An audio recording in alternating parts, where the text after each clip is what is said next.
ہوگا ان صاحب کے حق میں بہت زیادہ علماء کرام اچھی مکاتب فکر کے، اہل حدیث مکاتب فکر کے، اس کے ساتھ ساتھ دیوبندی مکاتب فکر کے بہت جید عالم دین ہیں، لیکن اسلامی نجاتی کونسل کے جو علماء ہیں ان کی پتہ نہیں مت ماری گئی ہے، انہوں نے کیسے یہ کہہ دیا کہ انجینئر جو ہے وہ گستاخ، اس کو گستاخ ڈکلیئر کر دیا۔ علامہ شہریار صاحب شیعہ مکاتب فکر کے بہت بڑے عالم دین، اور اس کے ساتھ ساتھ علامہ شہنشاہ حسین نقوی صاحب، اور اس کے ساتھ علامہ جواد نقوی صاحب اور دیگر بہت سے ایسے علماء کرام ہیں، حتیٰ کہ حسن الیاری نے بھی یہ کہا۔ مجھے تو لگتا ہے کہ یہ ایک سازش تھی جس سازش کے تحت انجینئر صاحب کو گرفتار کیا گیا، یہ حسن الیاری کا کہنا ہے۔ یعنی علماء کرام جو ہے انجینئر صاحب کے ساتھ کھڑے ہیں، لیکن اسلامی نظریاتی کونسل کی سمجھ نہیں آ رہی کہ ان کے جو فیصلے ہیں وہ بالکل ہی الگ ہیں، وہ نہ تو کسی بھی علماء کے فتوے دیکھ رہے ہیں اور نہ ہی انجینئر صاحب کے دلائل جو ہیں وہ سامنے رکھ رہے ہیں۔ تو علامہ شہریار صاحب نے بہت ہی اچھی بات کی کہ جو انجینئر صاحب کے اوپر فتوے لگا رہے ہیں، جو یہ کہہ رہے ہیں کہ انجینئر نے غصہ کی، انہوں نے جو اعتراض ہوا انجینئر صاحب کے اوپر کہ انجینئر نے نبی کریم صلی اللہ علیہ وسلم کے حوالے سے جو لفظ دجال استعمال کیا، یہ کیوں کیا، یہ گستاخی ہے، اس حوالے سے بھی انہوں نے دلائل دیے، اور باقاعدہ جو مسیح برادری ہے یعنی کرسچن ہے، ان کی کتابوں کے اندر سے بتایا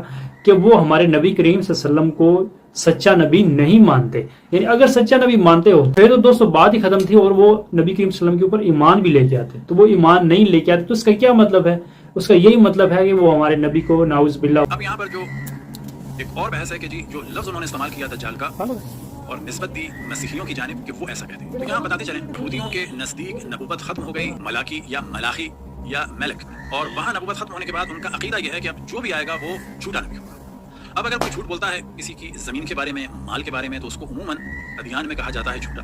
اور اگر کوئی دعویٰ کرے کہ اللہ کی جانب سے کتاب آئی ہے یا میں نبی ہوں تو عموماً کہا جاتا ہے پکا جھوٹا، اور پکے جھوٹے کے لیے جو لفظ عربی میں استعمال ہوتا ہے وہ ہے دجال۔ اب یہ لفظ دو معنی میں استعمال ہوتا ہے، ایک وہ دجال کہ جو آخر زمانے میں آئے گا، اور پھر یہ لفظ استعمال ہوتا ہے کسی بھی اس شخص کے لیے کہ جو پکا جھوٹا ہو، اور پکا جھوٹا جو ہے وہ کسی بھی مال یا اور موضوعات کے لیے عام طور پر کم استعمال ہوتا ہے، جو زیادہ استعمال ہوتا ہے اس کا مصداق یہ ہے کہ کوئی دعویٰ کرے نبوت کا۔ اب یہودی حضرت عیسیٰ علیہ السلام معاذ اللہ گناہ کی اولاد قرار دیتے ہیں اور انہیں معاذ اللہ جھوٹا بھی کہتے ہیں۔ اسی طریقے سے مسیحیوں میں نبوت ختم ہو چکی ہے حضرت عیسیٰ علیہ السلام، کوئی بھی ان کے بعد اگر دعویٰ کرے تو وہ اس کو جھوٹا مانیں گے، کہ اہم ترین موضوع ہے کہ جس دین میں بھی نبوت ختم ہو چکی ہے اس کے بعد والے کو وہ جھوٹا سمجھتے ہیں، چاہے وہ اقرار کریں یا نہ کریں۔ اب یہاں پر ایک ڈسکشن جو بعض اور حضرات نے کیا کہ جی انجینئر مرزا صاحب نے یہ والا موضوع ڈسکس کر کے مسیحیوں کو خطرے میں ڈال دیا، تو یہاں پہ ہمیں کہنا چاہیے کہ جی اب اگر یہودیوں کا یہ عقیدہ ہے کہ حضرت عیسیٰ علیہ السلام جو ہیں وہ معاذ اللہ جھوٹے تھے اور انہیں گناہ کی اولاد قرار دیا، تو کیا اگر یہ موضوع ڈسکس کیا جائے تو اس کے بعد کیا یہودیوں کی جان کو خطرے میں ڈال دیا؟ نہیں، ہمیں یہ کہنا چاہیے کہ جو جس کا عقیدہ ہے ہم اس کو بیان کریں، لیکن جان کسی کی خطرے میں نہ ڈالیں۔ آیا مسیحیوں کا یہ عقیدہ ہے تو اسے ہم بعد میں ڈسکس کریں گے کہ بعض ان کے علماء نے کیا کہا ہے رسول اللہ صلی اللہ علیہ وسلم کے بارے میں۔ تو اب تو رواداری کی وجہ سے بہت سارے لوگ بہت ساری چیزیں نہیں کہتے۔ سوال یہ پیدا ہوتا ہے کہ اگر کہیں مل جائے کہ ان کے بزرگوں نے رسول اللہ صلی اللہ علیہ وسلم کی توہین کی ہو تو کیا ان کی جان کو خطرے میں ڈالنا چاہیے؟ تو جواب یہ ہے کہ نہیں، اسے ہمیں ایکسیپٹ کرنا چاہیے اس اعتبار سے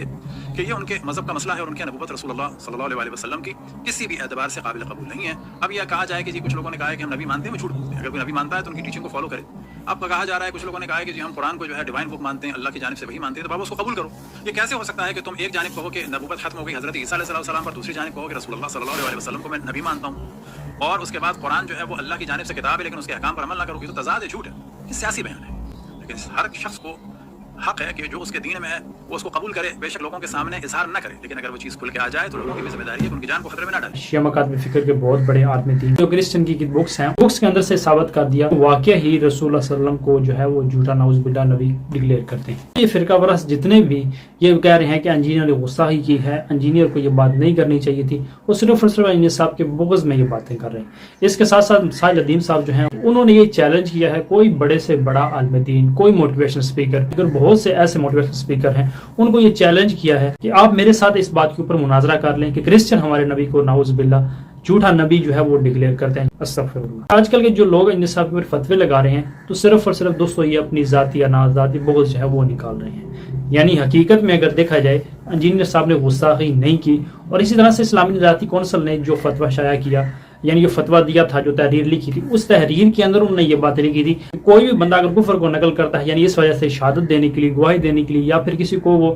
تعلیم دے رہا ہوتا ہے، تو اس دوران اگر وہ کفر کو رپیٹ کرتا ہے تو وہ کافر نہیں ہو جاتا اور نہ ہی وہ گستاخ رسول ہوتا ہے۔ تو پھر انہوں نے ساتھ یہ کہہ دیا کہ انجینئر جو ہے وہ فساد فی الارض ہے، زمین کے اندر فساد پھیلاتا ہے، یعنی اسلامی نظریاتی کونسل کے جو علماء ہیں ان کے قول اور ان کی جو تحریر جو انہوں نے لکھی اس کے اندر ہی تضاد ہے۔ اللہ ان کو ہدایت دے، صاحب کے حق میں جو ہے وہ فیصلہ کرے. انجینئر صاحب کے حق میں مزید آسانیاں پیدا فرمائے. لیکن فرقہ پرست علماء جو ہیں انہوں نے ہر حربہ لگانا ہے, ہر کوشش کرنی ہے انجینئر کو گستاخ ڈکلیئر کیا جائے. اس کے اوپر جو ہے 295C جو ہے وہ بالکل اسٹیبلش ہونی چاہیے اور اس کو جیل کے اندر ہی سڑنا چاہیے, اس کو پھانسی دینی چاہیے. نعوذ باللہ.